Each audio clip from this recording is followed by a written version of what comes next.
Magandang gabi po mga kababayan, mga kaibigan. Narito po tayo sa isang programang kapupulutan nyo ng karunungan, mga sari-saring trivia, kaalaman na di natin basta-basta makikita sa mga pamantasan, sa mga universidad.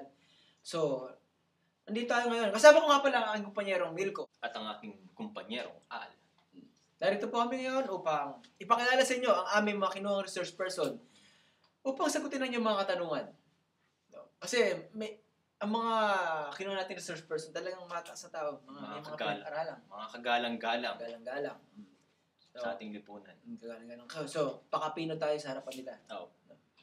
Ito, disente mga tao to. Kaya hindi to basta-basta. Kaya, siguro, pakilala natin sila. Professor muna. Professor to. Ang unang-una nating papakilala, professor. Professor siya. Professor siya. Kilala siya bilang Sir Olivares. No? So, ipakilala natin, Mr. Olivares po.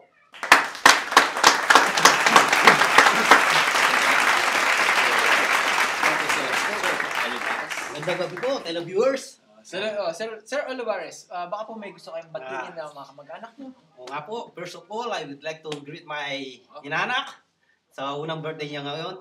Happy birthday. Best wishes. Parang kinasal. Pero, alam mo, grabe, ang talino niyang batang yan. Bakit? Paano mo naman sabi matalino yung batang yun? Kanyang inaanak. Ipinagpapalagay niya, naiintindihan ng bata na yung pagbati niya.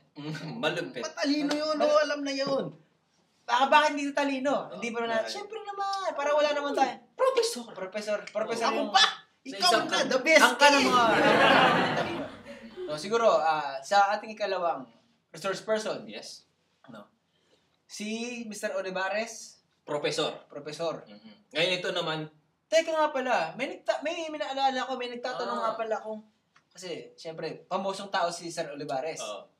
Pamosong tao yan, kilala kilala sa lipunan, no? Nagkatanong sila, bakit Mr. Olivares? Sir Olivares? Ano nga pala po yung first name nyo?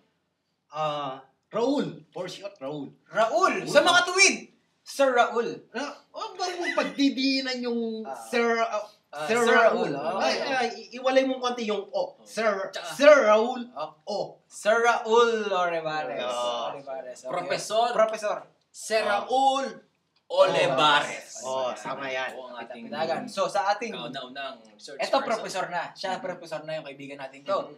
Pero, alam mo bang, assistant pa lang siya nung ating resource person talaga kinuha. Mas malupit to. Mas malapit to. Matindi pa sa ano to. Grabe, degree yung pinag-aralan nito. Parang nasunog. 3rd degree burns. Ayan. So, ipakilala natin po. Huwag na nating patagalin. Huwag natin patagalin. Professor! Yes, kumpanyero. Buboy Montangano.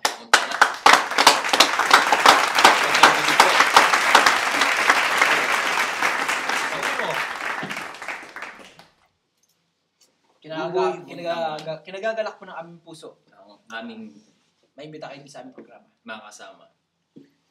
So, pwede po kayong bumati sa inyong mga televiewers, sa ating mga televiewers, sa inyong mga kamag-anak. Yes, kumpanyero. Bago po natin umpisan yung ating programa, gusto ko munang magpasalamat sa aking mga sponsor. Salamat pa nga pala muna sa Mabuhay Funeral Homes at sa aking hairstyle, Jermaine Beauty Salon. Sige po. Salamat sa sponsor. Yung box po natin. Yan. Pakiyas ng konti yan. Tala yung kilay. Yan. So, Mr. Montangano, butit napagbigyan nyo kami sa aming paanyaya sa inyo upang dumalo rito sa ating programang Sagutin Natin! So, mga kababayan, inaanyayahan po namin kayo magtanong. Yes, kumpanyero. Magandang katanungan yan. So, meron po ba tayong mga katanungan nakahanda na dyan? Ito po, mayroong isang nag-email sa atin. Ang tanong po niya ay ganito. Sa panahon ngayon, practical na daw sa panahon ngayon, paano ba tayo makakatipid? Maganda yan. Magandang katanungan niya, kumpanyero. Kasi yung, maganda yan sa panahon natin nga. Ang mamahal na ng bilihin. Ano pong masasabi niyo doon, Mr. Montangano? Tama po yung... Palasak na rin yung problema na yan Dahil sa hirap ng buhay ngayon, kailangan talaga natin magtipid. Pero, madali lang pong sagutin yung mga katanungan na yun dahil kailangan lang dito, para tayo makatipid, galit lang po ang kailangan. Galit Yung galit. Galit pala ang sekreto. Paano galit? Para mas malinaw, siguro basahin natin sa sa At may nababasa pala. Meron. May pasyan ba kayo?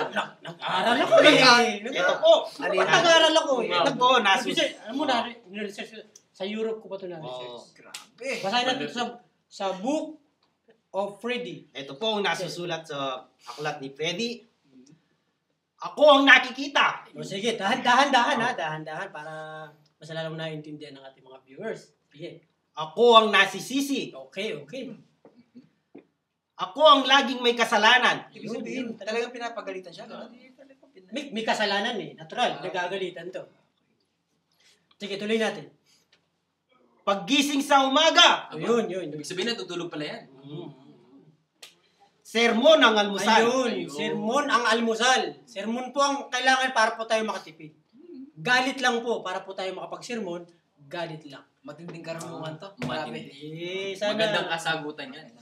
At nanggaling pa yung sagot dyan Sa Europe. sa Europe. sa Europe. At dahil mga friends ko naman kayo, bawat ano kasi sa akin, yung bawat question may bayad yun. May bayad? May bayad yun. Pero sa atin naman to Quits. Okay na yan. Ito po, meron na naman pong nag-email. Meron pa rin Ano ba? Aba, may nagtanong. Pero may Tanong pa rin. Opo. Tsaga naman yan. Galing naman po kay Cheng, 2 years old. Aba, 2 years old? Grabe sa galing mo. Matalino talaga. Kasi talaga yung mga bata ngayon. Matalino ang mga bata. Bali 2 years old to, dalawa. Buti lang tumanda na itong dalawang to. Ang katanungan niya po ay, ilang bayan po ba ang pinuntahan ni Santa Claus? Napapanahon. Magandang katanungan yan. Ano pa ngayon, Marso? Oo, Marso na. Napapanahon nga itong katanungan na to. Siguro itong batang to hindi rin tumakatulog. Gumugulo rin sa kanyang isipan. Dalawang taon pa lang problema na.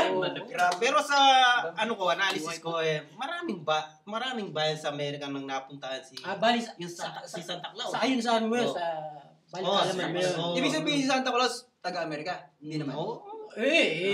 Tamo, Rosy Chicks Oh, kaya ba yan? Hindi ba pwede sa ano yan?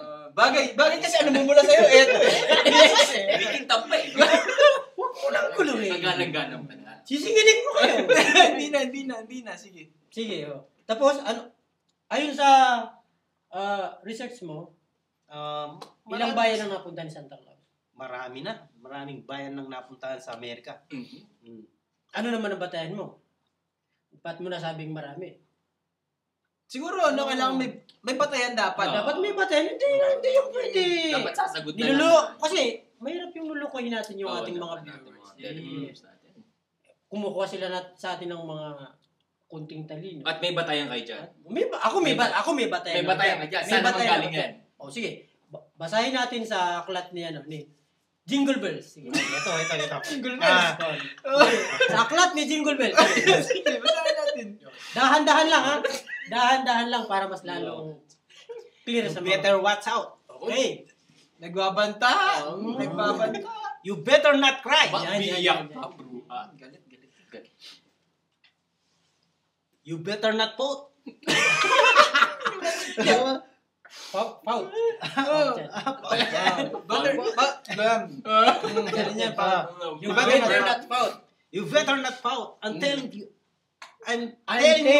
why. Okay, tuloy natin. Siya na mismo pala yung magsasabi kung bakit. Oo, siya na mismo. Santa Claus is coming to town. 2 town po, mga kababayan. Dalawang Dalawang bayan lang po ang pinunta ni Santa Claus. At ang duda ko rito, isa sa mga napunta ni Santa Claus, pag hindi Chinatown, Alabang Town. Grabe. Dalawa lang po ang napuntahan ni Santa Claus. Napakagandang sagot. Siguro, mas malinaw na siguro sa mga ating mga... Tagal ko inisip yan. Siguro hanggang dito po muna ang ating programa. Kasi bibigyan po natin daan natin mga commercials. No? At magpo-pause tayo for the meantime at magbabalik po ang inyong Sagutin natin! Sikat na ako, Nay! Ikaw na, the best key! Nay! Ano TV na ako, Nay?